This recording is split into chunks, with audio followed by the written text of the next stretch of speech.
Assalamu alaikum dear students. Today I am going to present a video lecture on proton NMR and carbon 13 NMR spectroscopy. I am going to describe some basic concepts of this technique. As we have already studied about basic concepts of nuclear magnetic resonance spectroscopy, that it is related with nucleus, it is related with magnetic field, and the technique is related with resonance. Actually, NMR can be defined as study of nuclear spin under the influence of applied magnetic field, and to record the resulting resonance in the nuclear spin through the absorption of radio frequency. The radio frequency, because in this technique we are concerning or we are dealing with radio frequency region. Okay class, so let's go. So we are going to begin our class with some overview. In the previous class or previous lecture, we have seen history of NMR, and we have seen the basic electromagnetic radiation spectrum. We have also seen which type of nuclei are NMR active and which are not NMR active. We have also studied how to calculate spin states if their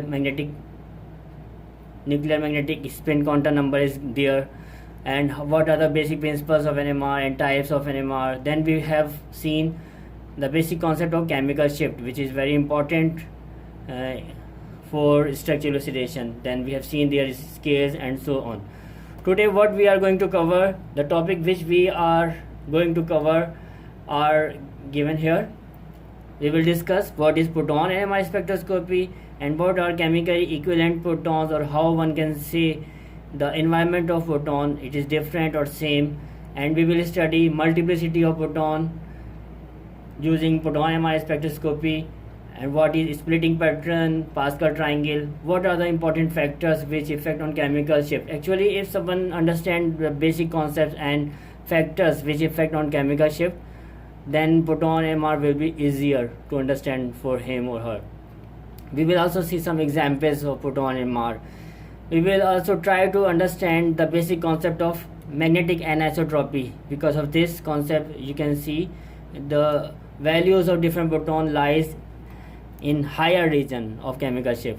Then we will recall chemical shift and shielding and de-shielding. What is actually shielding, what is actually de-shielding. Then we will see the signals of different solvents, their proton and carbon 13, how on what region they appear.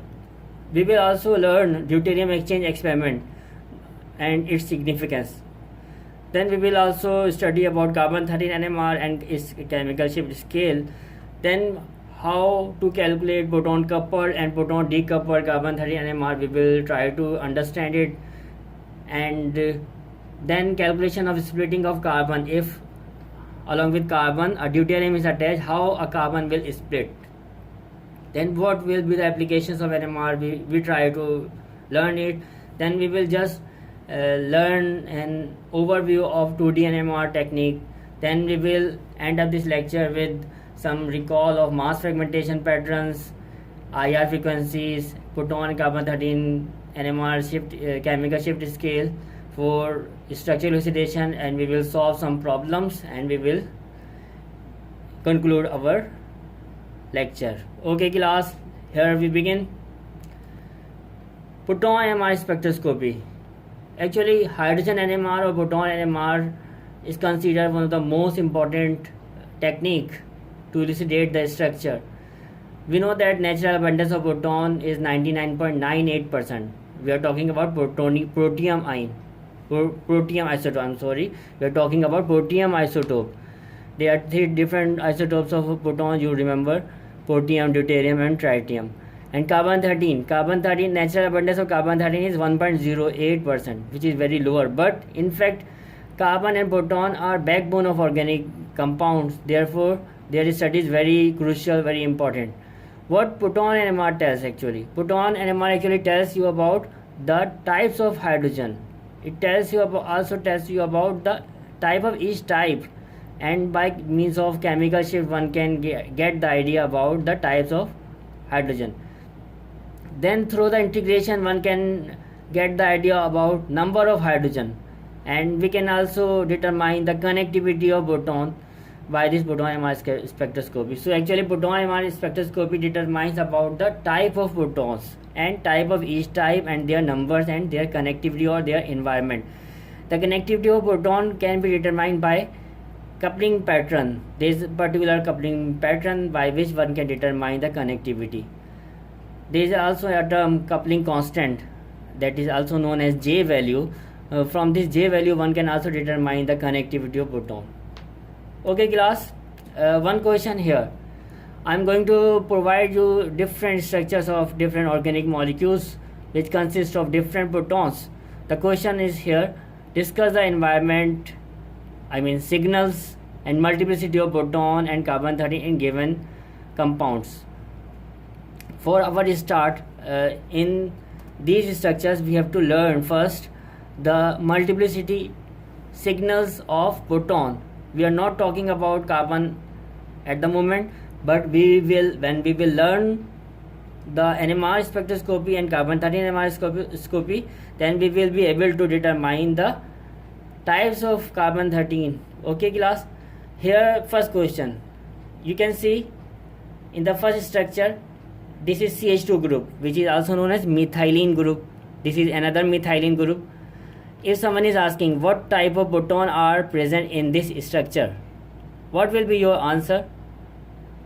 I believe your answer will be 2, because one CH2 will be attached with bromine and this CH2 is attached with another CH2, but this CH2 is attached with chlorine. That means this CH2 and this CH2, both of the CH2 are different. That means in proton NMR spectroscopy, because of presence of two different type of proton, you will see two different signals. Okay class, come to this example here. This is methyl and this is also methyl group. Question is here, what type of proton signal will be appear in the spectrum proton? We are talking about proton NMR. This is methyl and this is also methyl, but both of the methyl are connected with the similar carbonyl group. The structure of acidone is here. So how many signal of proton will be there? Since both of the methyl are similar, that means there will be one signal appear in the structure. We will also see another structure here. Let's suppose this methyl is attached with methoxy and CH2 group is with Cl. So there will be two signals. I am not discussing about the multiplicity. About the multiplicity we will learn, and then we will let you know how a signal will split into different forms. What about benzene? Since in benzene there are all hydrogen are of symmetrical type, that means one signal will be appear. But whenever a substituent is present in benzene, like methoxy group or another group, then the environment of proton will be different. One signal from this methyl group. Methyl is attached with oxygen, that means it is a methoxy group. So one signal will be from protons of methyl. And what about these protons? Proton is attached here, proton is attached here. These protons or orthoprotons, they are same. So one signal from these orthoprotons, right? What about these protons next? So these protons are metaprotons. One signal from this metaproton. And what about this? It is it is present at para position. So one signal from the methyl from hydrogen from para position. So this molecule will show how many signals? 1, 2, 3 and 4. This molecule will show 4 different signals. Let's come to the chair form. It is the structure of cyclohexane. Again the structure of cyclohexane. Again the structure of cyclohexane. If we see the structure of cyclohexane, then in this slide you can see red color of hydrogen and black color of hydrogen. One hydrogen is axial, the other hydrogen is on equatorial position. If cyclohexane conformer is slow, at low temperature, we can freeze or we can decrease the conformations of chair into another chair form. If in case of slow chair, you will observe 2 different signals, one from axial and other from equatorial. And in case of fast chair, when axial and equatorial are frequently changing very rapidly, then you will observe only one signal. What happened in case of one chlorocyclohexane? How many signal will you observe? This is a question. Okay, class. What about this molecule? Silicon is attached with 4 different methyl. We have studied about it. The name is tetramethylsilane, and you can let me know the answer. Okay, class, we are moving towards next step, the multiplicity or splitting pattern of hydrogen, or how a signal will split. Below here you can see the table. In this table a formula n+1 is written. Based on neighboring proton, one can determine the multiplicity of a proton. If neighboring proton are 0, then applying the value of 0 here, 0 plus 1 will be 1. The signal will be split into singlet, right?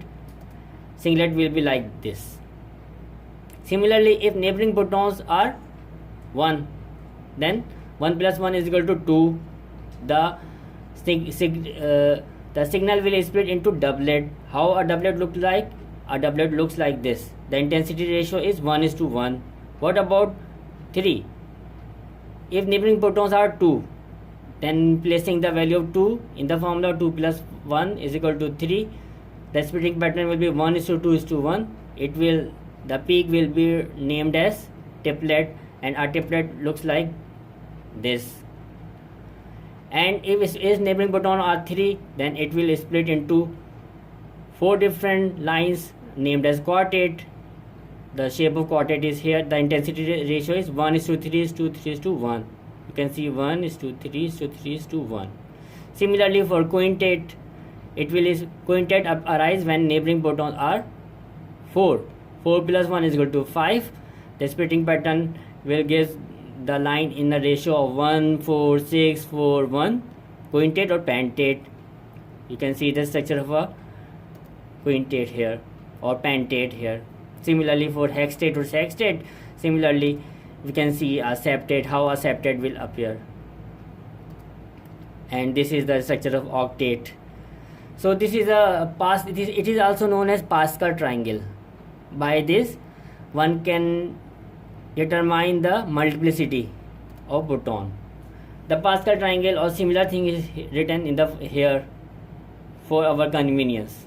You can see singlet, doublet, triplet. A signal will split into singlet, doublet, triplet or quartet. It is like that. If you see the traffic signal, a traffic signal usually contain 3 lights. So a signal is split into 3 lines. If a traffic signal contain 2 lights, then a signal will split into doublet. That means 2 lines. If a signal is consisting of 5 lights, that means a signal is splitting into quintet or pentate. Here one important point. The formula n+1 actually come from 2ni+1. Since we know the value of proton and carbon-13, the value of I is half. Spin quantum number of proton and carbon-13 is half. When placing the value in the formula, you will obtain n+1. So this way the formula n+1 comes. Okay, class. Now try to understand the splitting in ethyl bromide or bromoethane. How one can know the splitting pattern? Okay, class. See here. This is methyl, this is CH2. I have just tried to hide this hydrogen because I am going to study the splitting of this hydrogen. This carbon is connected with this carbon. On this carbon 2 hydrogen are present, and on this carbon 3 hydrogen are present. Since we are going to study the splitting pattern of these hydrogen which are next to bromine, so we have to hide all of these hydrogen and write the formula n+1. n+1. N means neighboring nuclei of hydrogen. So neighboring nuclei of hydrogen are 3. So 3 plus 1 will be the answer. So this CH2 will split into 4 lines, that is known as quartet. Similarly, we are going to study the multiplicity of this methyl. just hide this hydrogen which we are going to study and apply the formula n plus 1. And the number of n are here in this case are 2. 2 plus 1 will be the answer 3. So this methyl will split into 3 lines or triplet. Here you can see in this table there are some splitting patterns given. This is doublet, triplet, quartet, and quartet again, and septet. Similarly doublet, triplet, doublet. Okay, let's try to learn about this. This is CH group, this is CH group, and from this carbon one Y and X group are connected. X and Y are not same. So in this way, if we are going to study the splitting of this hydrogen which is connected with Y atom, then applying the formula n plus 1, neighboring n is 1, 1 plus 1 will be 2. So this hydrogen will split into a doublet. Similarly about this, applying the formula n plus 1, hide this proton, n plus 1 doublet. I think we should learn, yeah, we are going to learn about this. We are going to study the splitting pattern of this CH, methine, this methine. By applying the formula n plus 1, we have to hide this hydrogen, n plus 1. So n, how many n are there? N are 3. So these are 3. 3 plus 1 will be 4, that is quartet. What about this methyl? We are going to study the splitting pattern of this methyl. Just hide them. Hide this hydrogen, apply the formula n plus 1. The value of n is 1 because one hydrogen on the next neighboring carbon. 1 from the formula, that is 1 plus 1 is equal to 2. That means this methyl will split into a doublet. Just try to learn about this. Okay class, the example of 1,1,2 trichloroethane. First question, how many type of signal will be there? 1 and 1, 2. There will be 2 different signals. The second question, what will be the multiplicity of these signals? What will be the multiplicity of these signals? For calculation of a multiplicity, one should apply the formula n plus 1. And we should also remember that equivalent protons behave like a group. This hydrogen will couple with this one and this one. Similarly, these hydrogen are same, they will couple from this. This is the neighboring of. Here, 2 neighbors give a triplet. This hydrogen will split into a triplet by applying the formula n plus 1. Area is equal to 1 or integration is equal to 1. That means a triplet of 1 proton. What about this? One neighbor gives a doublet. By applying the formula n plus 1, the value of n is 1 here. 1 plus 1 is equal to 2. So these hydrogen will appear as a doublet. The area is 2. That means integration is 2. That means number of hydrogen are 2. 2 hydrogen are split into a doublet. This is the proton NMR spectrum given. You can see a triplet here, a doublet here. A triplet at about 5.8 ppm and a doublet about 4 ppm. The value, why these values are high? Because of presence of electronegative atom. We try to learn it. What about 2-nitropropane? Similarly here, equivalent protons behave like a group. First question, how many type of proton are there? Can you tell the answer? How many type of hydrogen are there? Hydrogen and proton, we are using the same term because both are same. Hydrogen, one type of hydrogen, the other type. That means this 2-nitropropane will show 2 different signals at different chemical shape value. Second question, what will be the splitting pattern? This hydrogen, if we are going to study the splitting pattern of this hydrogen, by applying the formula n plus 1, you can get the answer.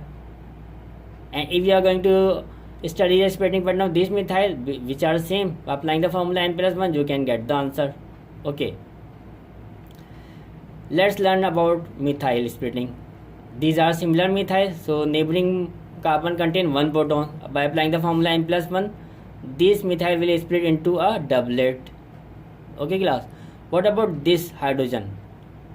This hydrogen will split according to neighboring nuclei by applying the formula n plus 1, number of hydrogen on the neighboring carbon 3 and 3 6.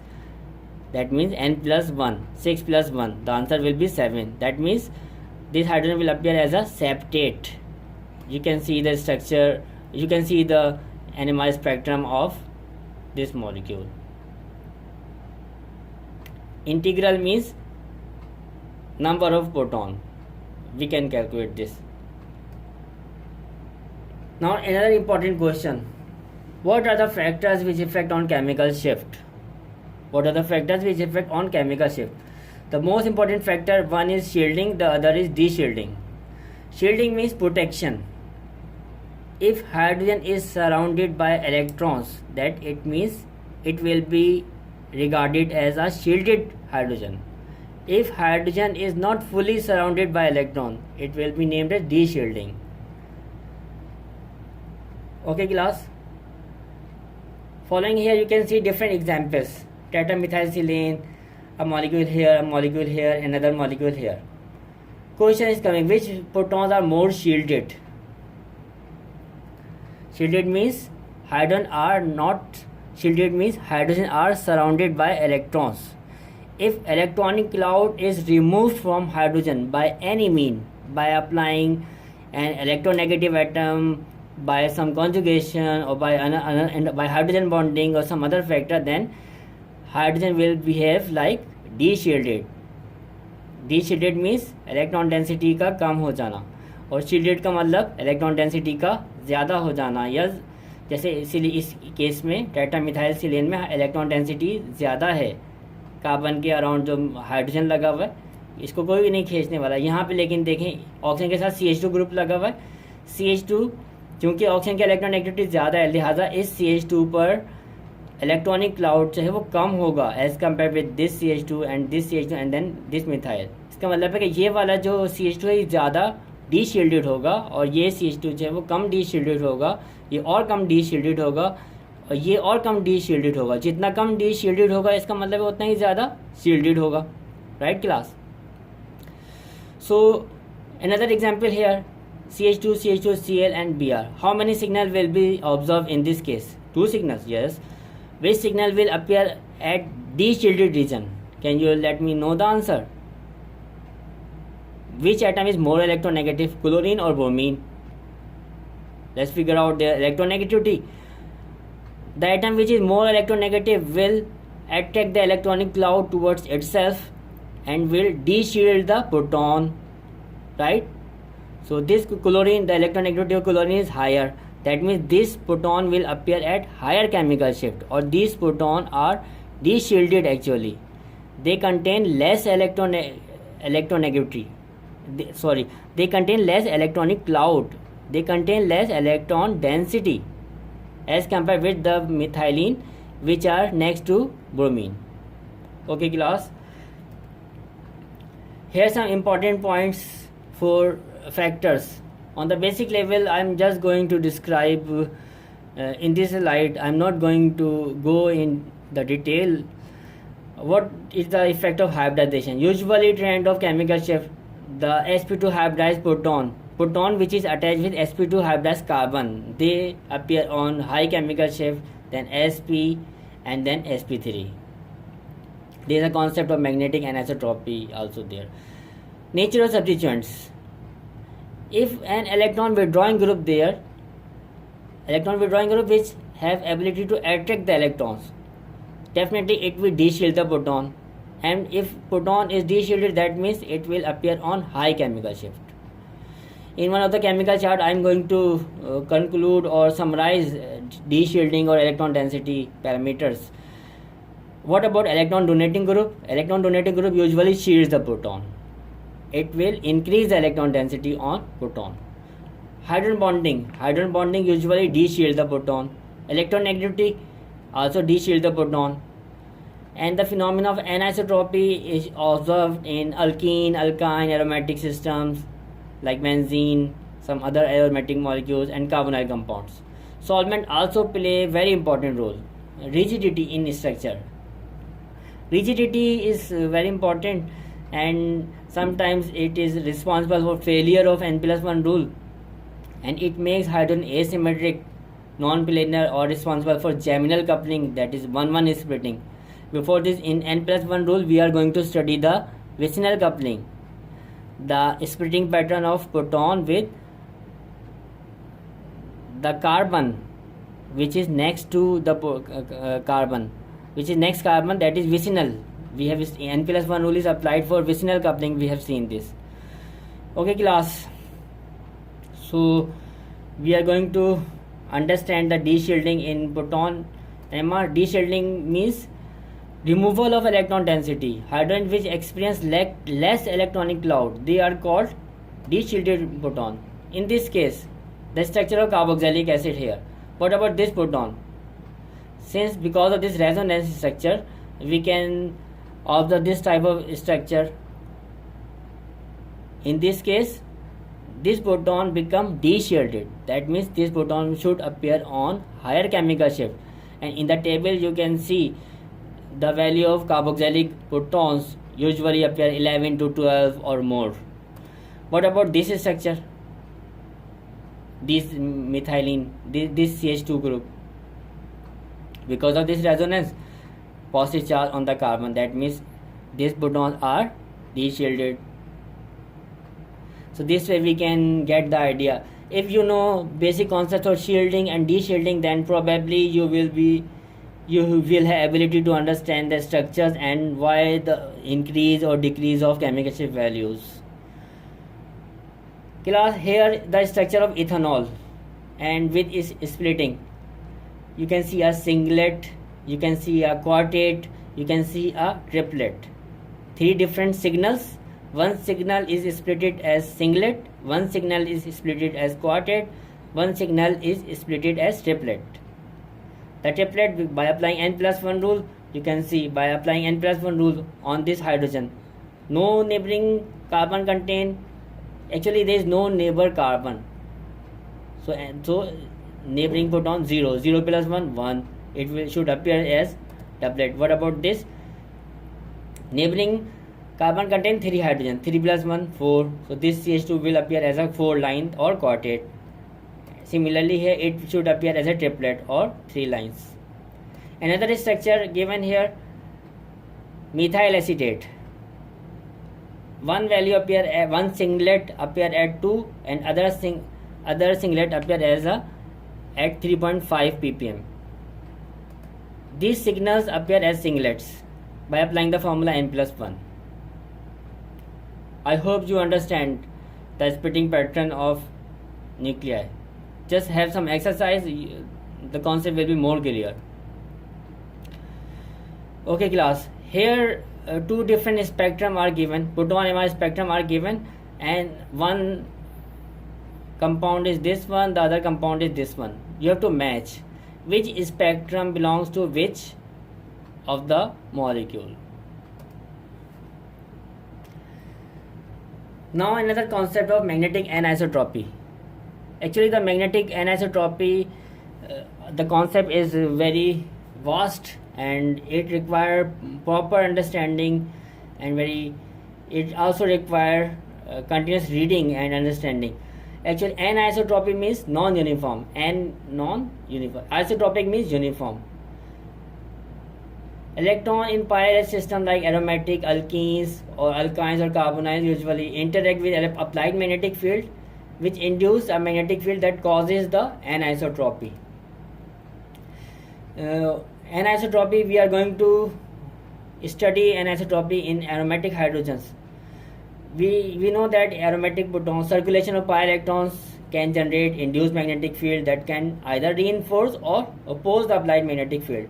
In an aromatic system, usually 3 different fields are there. One field from the magnets of NMR spectrometer, that is applied field. The other field is because of shielding effect, shielding field of valence electrons. You know, each hydrogen is surrounded with electrons, so these electrons shield the hydrogen of benzene. And another important field because of presence of pi electrons, pi electronic system. these pi electronic systems are in continuous movement and they create a ring current. So the field because of pi system. This field is very important and it can change the applied magnetic field. It can make the applied magnetic field as anisotropic. Depending on the position of proton in this field, that is the field because of pi system or ring current, the proton can either be shielded or de-shielded. And if we talk about protons of benzene, then they become de-shielded by diamagnetic anisotropic of ring. Isotropic applied magnetic field become anisotropic, that is non-uniform in the vicinity of benzene molecule because of these circulating or labile electrons. Therefore, protons just happen to lie in de-shielding region and appear on high chemical shape value. In this structure, in this diagram, you can see the ring current. One is the applied magnetic field, the field which is applied from the magnet. The other important field because of ring current by delocalization of pi electrons, which interact with applied magnetic field and change the isotropic field into anisotropic field. Some other examples of the molecule: benzene here, olefins here, a carbonyl compound here, and acetylene or ethyne molecule here, or alkyne molecule, carbon-carbon triple bond containing molecule. You can see different values: 7 to 8 ppm higher chemical shape value, 5 to 7 still higher, 9 to 10 higher chemical shape value, and 2 to 3 which is not higher. So there will be a question: why acetylenic protons appear at low field? Why acetylenic proton have low chemical shape value? Okay, before studying this, we are completing the proton of benzene. Actually, okay, here plus means shielded region and negative means de-shielded region. We are talking about benzene proton. When benzene proton are placed in the center rather than on its periphery side, that means sides, side में जो मौजूद हो, they would be shielded. लेकिन benzene के proton जो है वो कहाँ पर होते हैं? बेंजीन के प्रोटॉन्स, यहाँ पे ये कहा जा रहा है कि बेंजीन के प्रोटॉन्स जो हैं वो अगर सेंटर में होते तो वो शील्डेड होते, लेकिन ये चूँकि वो साइड में है तो वो इतनी ज़्यादा शील्डेड नहीं है, वो डी शील्डेड है. Actually, these protons just happen to lie in de-shielded region of anisotropic field, thus appear as down field. तो लिहाजा ये जो बेंजीन के प्रोटॉन्स है वो डाउन फील्ड अपीयर होते हैं क्योंकि वो de-shielded region में मौजूद हैं. और de-shielded region में मौजूद होने की वजह उनका रिंग करंट है. रिंग करंट जो पाई इलेक्ट्रॉन्स की मूवमेंट है वो अप्लाइड मैग्नेटिक फील्ड को जो है वो थोड़ा सा इन्फ्लुएंस करती है, जिसकी वजह से प्रोटॉन्स की वैल्यू भी ज़्यादा हो जाती है. अच्छा क्लास, हम यहाँ पर केमिकल शिफ्ट स्केल को दोबारा से समझने की कोशिश करेंगे. ये केमिकल शिफ्ट स्केल है, केमिकल शिफ्ट स्केल जिसमें डिफरेंट प्रोटॉन्स की वैल्यूज़ दी हुई है. 0 से 1 पर जो आमतौर पर एलिफेटिक हाइड्रोजन आ जाते हैं, 2 से 3 पर आमतौर पर जो है वो CH2 ग्रुप्स आ जाते हैं. एसिटाइलिन भी यहाँ पे आता है. हाइड्रोक्सिल ग्रुप या एमाइनो ग्रुप जो हैं वो एक लॉन्ग रेंज में होते हैं, 2 से 5 वेरिएबल रेंज होती है. और इलेक्ट्रोनेगेटिव आइटम यहाँ पे अटैच होकर कार्बन के साथ तो CH2 ग्रुप जो है वो 3 से 4 पे भी जा सकते हैं. ओलेफिनिक प्रोटॉन्स 5 से 6 की रेंज में हैं, एरोमेटिक 7 से 8 की रेंज में हैं, अल्डिहाइड 9 से 10 की रेंज में आते हैं.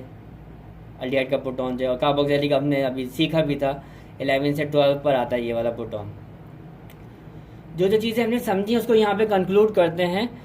ये तो क्वेश्चन है, दिस अ क्वेश्चन कि why acetylenic proton appear as a field.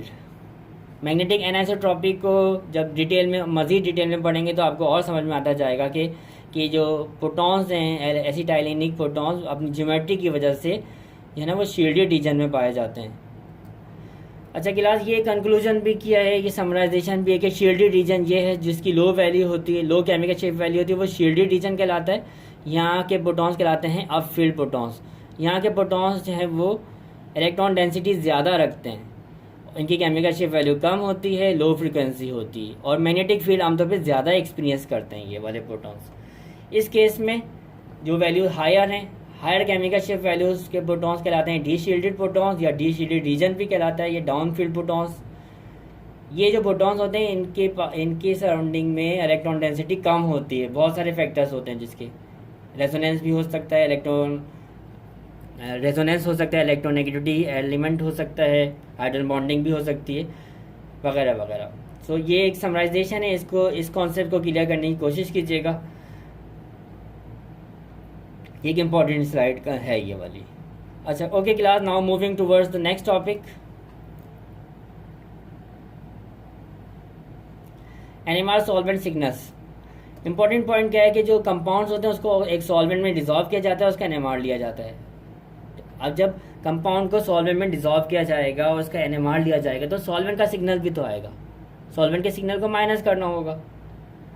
आमतौर पर एनएमआर को ड्यूटेरेटेड सॉल्वेंट में रन किया जाता है, ड्यूटेरेटेड सॉल्वेंट। लेकिन जो ड्यूटेरेटेड सॉल्वेंट्स होते हैं उसमें 0.1% या तो ट्रेस अमाउंट जो है वो सिंपल हाइड्रोजन की भी होती है, जिसका हमें सिग्नल नज़र आता है।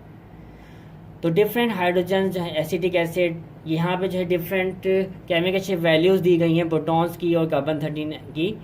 कि एसिटिक एसिड है तो इसके दो टाइप के प्रोटॉन्स हैं, 2 और 11 पे आ रहा है।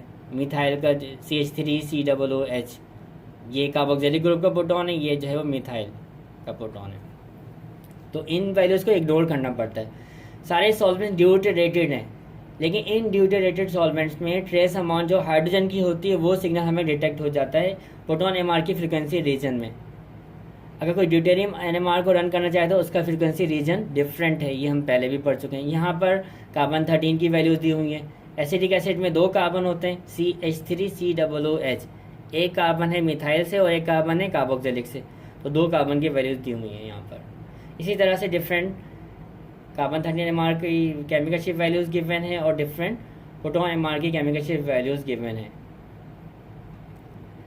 क्लोरोफॉर्म की 7.24 के करीब होती है। अच्छा क्लास, ड्यूटेरियम एक्सचेंज एक्सपेरिमेंट, ये एक इम्पॉर्टेंट एक्सपेरिमेंट है। ड्यूटेरियम एक्सचेंज एक्सपेरिमेंट ये हमें डिटरमाइन करता है आयोनाइजेबल हाइड्रोजन के बारे में। वो तमाम हाइड्रोजन जो कि इसी इलेक्ट्रोनेगेटिव एटम के साथ अटैच हों वो तमाम के तमाम आयोनाइजेबल हाइड्रोजन कहलाते हैं। Hydroxyl group, carboxylic group, SH, amino वगैरह वगैरह। इनकी डिटर्मिनेशन की जाती है ड्यूटेरियम एक्सचेंज एक्सपेरिमेंट से। D2O से कर लें या मिथेनॉल, ड्यूटेरेटेड मिथेनॉल से भी ये काम किया जा सकता है। तो एक सैंपल एनएमआर रन किया जाता है, फिर उसी सैंपल में फ्यू ड्रॉप D2O या CD3OD के ऐड कर दिए जाते हैं। D2O ज़्यादा कन्वीनियंट है। उसके बाद उसी का एनएमआर दोबारा से रन किया जाता है, दोनों स्पेक्ट्रम को मैच कर लिया जाता है। जो पीक डिसअपेयर हो जाती हैं वो शो करती हैं कि यहाँ पे आयोनाइजेबल हाइड्रोजन मौजूद था। ये कंबाइंड प्रॉब्लम में भी आप लोग यही बात देखेंगे। जैसे यहाँ पे एग्जांपल है, कार्बोक्सिलिक एसिड ग्रुप है, अगर ड्यूटेरियम एक्सचेंज से जो है यहाँ पे H रिप्लेस हो जाएगा D से, तो आपको फिर ये हाइड्रोजन नज़र नहीं आएगा प्रोटॉन में। क्लास कार्बन 13 एनएमआर पे आते हैं। कार्बन 13 एनएमआर भी बहुत क्रूशियल है, हम पहले भी पढ़ चुके हैं कि बेसिक स्केलेटन ही कार्बन पर होता है। लेकिन कार्बन 12 जो है वो अपनी ज़्यादा अबंडेंस के बावजूद एनएमआर एक्टिव नहीं होता। तो कार्बन 13 एनएमआर इसलिए यूज़ किया जाता है कि कार्बन 13 न्यूक्लियर एनएमआर एक्टिव है, लेकिन इनकी नेचुरल अबंडेंस 1.08% होती है। कार्बन 13 एनएमआर स्पेक्ट्रोस्कोपी क्या इन्फॉर्मेशन देती है? बिल्कुल वैसे ही जैसे प्रोटॉन एनएमआर आपको इन्फॉर्मेशन देता है कि कितने टाइप के प्रोटॉन्स हैं, कितने टाइप के कितने नंबर्स हैं और का इन्वायरमेंट क्या है। बिल्कुल ऐसे ही टाइप्स ऑफ प्रोटॉन के, टाइप्स ऑफ कार्बन के बारे में हमें पता चल जाता है। हमें जो है कार्बन का नेबरिंग, एक कार्बन के नेबर में किस टाइप के जो है कार्बन मौजूद है ये मालूम हो जाता है। कुछ हमें जो है केमिकल शिफ्ट से हाइब्रिडाइजेशन का भी आइडिया हो जाता है। और इंटीग्रेशन इतनी ज़्यादा यूज़फुल नहीं होती। यहाँ पे जो है ये डिफरेंट फंक्शनल डिफरेंट कंपाउंड्स हैं, जैसे उनके जो है ना different chemical shift values given है। स्केल कार्बन 13 का 0 से 220 या 240 तक होता है, ppm तक होता है। वो कार्बोनाइल जो कि अल्डिहाइड कीटोन्स के होते हैं वो आमतौर पे डाउन फील्ड अपीयर होते हैं 200 से 195 से 210, 220 या 230। जो एलिफेटिक कार्बन होते हैं मिथाइल वगैरह वो 0 से 10 तक अपीयर होते हैं। ये हम अभी आगे एक और स्पेक्ट्रम में भी ये बात देखेंगे। क्लास एक इंपॉर्टेंट पॉइंट है प्रोटॉन कपल्ड कार्बन 13 एनएमआर और proton D coupled carbon 13 NMR. अगर कार्बन की कपलिंग कर दी जाए प्रोटॉन के साथ तो वो प्रोटॉन कपल्ड कहलाएगा। अगर कार्बन की कपलिंग को अगर प्रोटॉन की कपलिंग कार्बन से माइनस कर दी जाए तो वो प्रोटॉन डीकपल्ड कहलाएगा। Proton coupled spectrum usually complicated होते हैं, जबकि प्रोटॉन डीकपल्ड जो है वो सिंगल लाइन स्पेक्ट्रम होते हैं। यहाँ पे हम प्रोटॉन कपल्ड स्पेक्ट्रम मिथाइल का देखते हैं। अगर कार्बन के साथ मिथाइल लगा हुआ है, फॉर्मूला क्या होता है 2ni+1, लेकिन यह फॉर्मूला बन जाता है n+1 क्योंकि i जो है i की वैल्यू हाफ होती है कार्बन की और हाइड्रोजन की भी। तो n+1 इस कार्बन की हम स्टडी कर रहे हैं तो इसको हाइड कर दें, फॉर्मूला ये कार्बन हाइड कर दिया आपने। अब n+1 फॉर्मूला लगाया, n जो है वो 3 है और 1 जो है वो फॉर्मूले का है, तो क्वार्टेट। इसका मतलब ये कार्बन यानी मिथाइल जो है वो एज अ क्वार्टेट अपीयर होगा। इसी तरह से मिथाइलिन है, ये वाला कार्बन स्टडी करने जा रहे हैं तो इसके बराबर में कितने प्रोटॉन्स हैं जिसकी हम कपलिंग भी स्टडी कर रहे हैं। हम पढ़ रहे हैं प्रोटॉन कपल्ड, ठीक है क्लास, हम लोग पढ़ रहे हैं प्रोटॉन कपल्ड।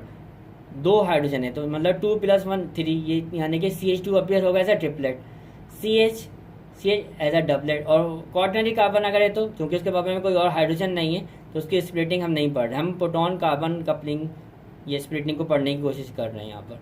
तो ये एज अ सिंगलेट अपीयर होगा। तो बड़ी आसानी से हम बता सकते हैं कि अगर क्वार्टेट आ रहा है प्रोटॉन कपल्ड में तो मिथाइल है, अगर ट्रिपलेट है तो CH2 है, अगर डबलेट है तो CH ग्रुप है। क्लास यहाँ पे एक और पॉइंट हम यहाँ पे समझने की कोशिश करते हैं कि अगर कार्बन के साथ ड्यूटेरियम लगा हुआ है तो वो स्प्लिटिंग कैसा होगा।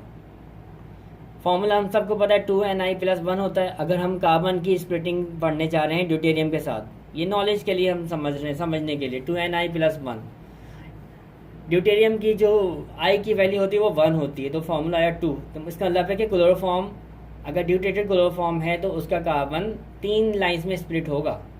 ये आप स्पेक्ट्रम में भी देखेंगे ये बात। इसी तरह से मिथेनॉल के कार्बन की बात करते हैं। अब हमें पता है ड्यूटेरियम का जो है मैग्नेटिक क्वांटम नंबर 1 होता है, वैल्यू प्लस की 1। कार्बन के साथ इसकी स्टडी करें, इसको हाइड कर दिया, इस फॉर्मूले में वैल्यू प्लस की तो 3 ड्यूटेरियम है, ठीक है क्लास 3, तो आपके पास आंसर आया 7। इसका मतलब मिथेनॉल का कार्बन जो है वो 7 लाइंस में स्प्लिट होगा अगर कार्बन की ड्यूटेरियम से कपलिंग सीखी जाएगी। इससे पहले जो हमने देखी है कार्बन की हाइड्रोजन के साथ कपलिंग देखी है। हाइड्रोजन का मैग्नेटिक क्वांटम नंबर हाफ होता है, ड्यूटेरियम का मैग्नेटिक क्वांटम नंबर 1 होता है। Okay class, applications of NMR spectroscopy की एप्लीकेशन केमिस्ट्री से लेकर फिजिक्स तक, बायोकेमिस्ट्री, बायोलॉजी, फॉरेंसिक साइंस, हर फील्ड में मौजूद है इसकी एप्लीकेशन। स्ट्रक्चर इलुस्ट्रेशन में सबसे ज़्यादा है। अच्छा, स्ट्रक्चर इलुस्ट्रेशन में ये जो है ना इनैंशियोमर्स के बारे में नहीं बता सकता, डायस्टोमर के बारे में बता सकता है। इनैंशियोमर्स की स्टडी के लिए जो कायरल रिजॉल्विंग एजेंट यूज़ किया जाता है, जो पीस को शिफ्ट कर देता है, जिसकी बेस पे हम जो फिर डिटरमाइन कर सकते हैं। प्योरिटी इम्प्योरिटी के बारे में मालूम कर सकते हैं। Chemical kinetics, rate of reaction की स्टडी की जा सकती है। डायस्टोमर्स की डिटर्मिनेशन कर सकते हैं। ज्योमेट्रिकल आइसोमर्स के बारे में भी आइडिया लगा सकते हैं जे वैल्यूज़ की बेसिस पर। क्वेश्चन यहाँ पर है कि एनएमआर की मेडिकल एप्लीकेशंस क्या हैं, या मेडिकल साइंस में एनएमआर की मॉडिफाइड फॉर्म क्या है, इसको ज़रा सा आपको देखना पड़ेगा। क्लास यहाँ पे हम कुछ और 2D एनएमआर के बारे में भी समझने की कोशिश कर रहे हैं कि 2D एनएमआर की टेक्निक्स कौन कौन सी होती हैं। हमने जो पढ़ा था 1D एनएमआर के बारे में पढ़ा है। जब स्ट्रक्चर 1D एनएमआर से सॉल्व नहीं होता तो हमें 2 डायमेंशनल एनएमआर पे जाना पड़ता है। कुछ टेक्निक्स हैं, एक है COSY, proton COSY correlation spectroscopy, homonuclear 2D NMR और heteronuclear 2D NMR. Through space, through bond coupling को भी स्टडी किया जा सकता है। खैर, होमोन्यूक्लियर को हम पढ़ रहे हैं तो कोजी है, इसमें नोजी, प्रोटॉन नोजी, ये स्टीरियोकेमिस्ट्री के बारे में बताता है। Nuclear Overhauser effect spectroscopy, TOCSY या टोटल कोरिलेशन स्पेक्ट्रोस्कोपी, ये स्पिन सिस्टम के बारे में बताता है। इसकी मॉडिफाइड फॉर्म जो homonuclear Hartmann Hahn effect spectroscopy भी है, हा कहलाता है। ROESY, rotating frame Overhauser effect, enhancement spectroscopy, inadequate, incredible natural abundance, double quantum transfer experiment, ये सारे जो है होमोन्यूक्लियर टेक्निक्स हैं। हेटेरोन्यूक्लियर में HMQC आ जाता है, HSQC आ जाता है, HMBC, कोलोक आ जाता है, correlation through long range coupling and heteronuclear TOCSY experiments आ जाते हैं। 2D एनएमआर में एक्चुअली 2 फ्रीक्वेंसी एक्सिस होते हैं और 1 इंटेंसिटी एक्सिस होता है। इसकी डिटेल नहीं पढ़ रहे, this is just for your knowledge. Okay class, structure illustration के लिए जो इंपॉर्टेंट पॉइंट्स हैं, अगर हम कंबाइन प्रॉब्लम्स को सॉल्व करने जाएं तो हमें IHD कैलकुलेट करना होता है, IR के बारे में पढ़ना होता है, IR की वैल्यूज़ कौन कौन सी, मास फ्रेगमेंट को समझना होता है, प्रोटॉन NMR को समझना होता है, प्रोटॉन NMR में प्रोटॉन कौन कौन सी रीजन में आ रहे हैं, फिर कार्बन 13 NMR को भी देखना होता है। उसके बाद इन तमाम को कंबाइन किया जाता है। कंबाइन करने के बाद एक हम प्रॉपर स्ट्रक्चर पर पहुंच जाते हैं। अगर 2 से 3 स्ट्रक्चर्स बन रहे हैं तो जो बेस्ट पॉसिबल स्ट्रक्चर होता है विद एविडेंस उसको बताने की कोशिश करते हैं। अगर स्ट्रक्चर ज़्यादा कॉम्प्लिकेटेड हो तो फिर हमें काफ़ी टाइम भी लग जाता है ये चीज़ें सॉल्व करने में। क्लास यहाँ पे जो है मास फ्रेगमेंट्स दिए जा रहे हैं डिफरेंट, जैसे मिथाइल ग्रुप का लॉस हो जाएगा अगर तो इसका मतलब 15 का लॉस, एनो ग्रुप लॉस होता है तो 30 का लॉस होगा, एसिटाइल ग्रुप लॉस होता है तो 43 का लॉस होगा। इसी तरह से डिफरेंट ग्रुप्स के लॉस इस नंबर को शो करते हैं। ट्रोपाइलेमाइन भी हमने देखा था, ट्रोपाइलेमाइन। इसी तरह से ये भी एक सपोर्टिंग पेज है जो IR फ्रिक्वेंसीज हैं, डिफरेंट ग्रुप्स की डिफरेंट IR फ्रिक्वेंसीज हैं, इनके बारे में जो है वो ये भी प्रोवाइडेड होगा। इसको देख के आपको सॉल्व करना होगा। फिर केमिकल शिफ्ट स्केल है ये भी प्रोवाइडेड होगा कि डिफरेंट प्रोटॉन्स किस किस रीजन में आते हैं। एक्सरसाइज के साथ अगर आप ये चीज़ें याद कर लेंगे तो बहुत ही अच्छा हो जाएगा, लेकिन याद ना भी करें, जितनी एक्सरसाइज करते जाएंगे तो आपको जो है ना चीज़ें आसानी से समझ में आती चले जाएंगी। मिथाइल जो है 8 से 30 की रेंज में आता है, CH2 यूजुअली 15 से 52 की रेंज में आते हैं, CH या क्वाटरनरी कार्बन 20 से 60 की रेंज में आ जाते हैं। लेकिन अगर इलेक्ट्रोनेगेटिव एटम लगा हुआ है तो फिर वो वैल्यू बढ़ जाती है, 40 से 80 की रेंज में आ जाते हैं। तो olefinic coming back to the slide, acetylene 65 से 90 तक आते हैं। ओलिफेनिक कार्बन जो है वो ज़्यादा वैल्यू पे आते हैं, 100 से 150 की रेंज।